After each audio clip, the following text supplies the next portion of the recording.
Chocolate cake is an essential in every pastry chef's toolkit.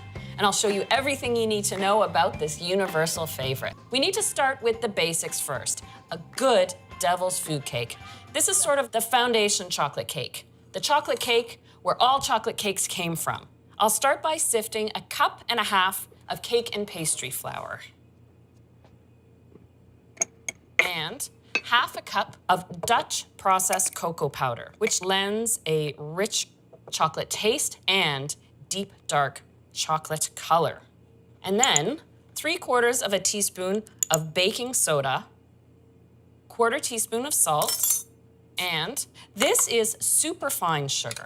It dissolves quickly into the cake batter and helps make the cake itself moist. I'll add 1.3 cups. I sift the sugar in with the dry ingredients. This is a contemporary style of making an old-fashioned chocolate cake by starting with the dry ingredients and then adding 1/2 cup of cool, unsalted butter. I'll blend this in until I get a fine crumb. It almost looks like chocolate breadcrumbs. Since we're starting with a basic chocolate cake recipe, this technique of cutting the butter into the dry ingredients is really the easiest method.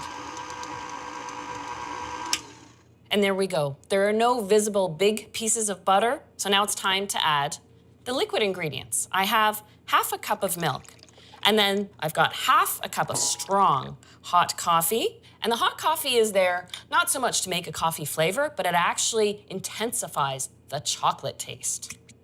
I'll add a teaspoon of vanilla to that.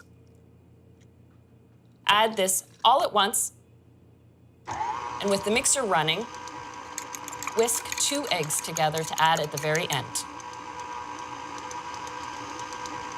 Mix just until they're blended.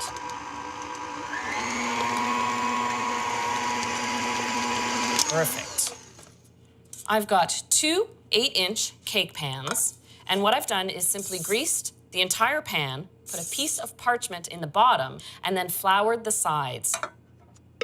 I'll divide this evenly between the 2 pans. It is supposed to be a fluid batter. And then I give them a good tap. So any larger size bubbles that might be hiding in the batter rise to the surface and pop. I've preheated the oven to 350, and the cakes take about 30 minutes.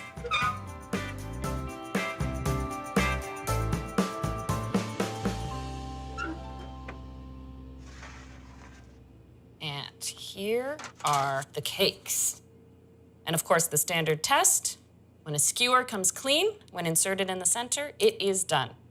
It's important when you're cooling any cake to cool it first in the pan, but just for about 20 minutes. Then after that, you turn it out of the cake pan and let it cool completely before you put on the icing.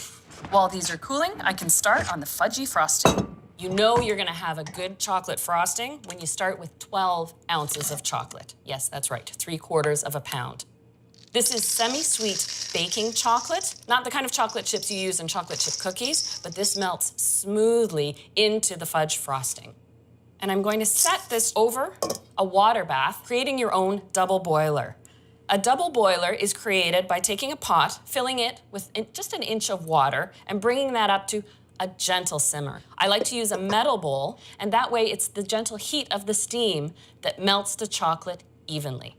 I'm pouring in 1.75 cups of whipping cream. And I like to melt the cream and chocolate together for this frosting because I just want to melt the chocolate and not heat the whole mixture up too much.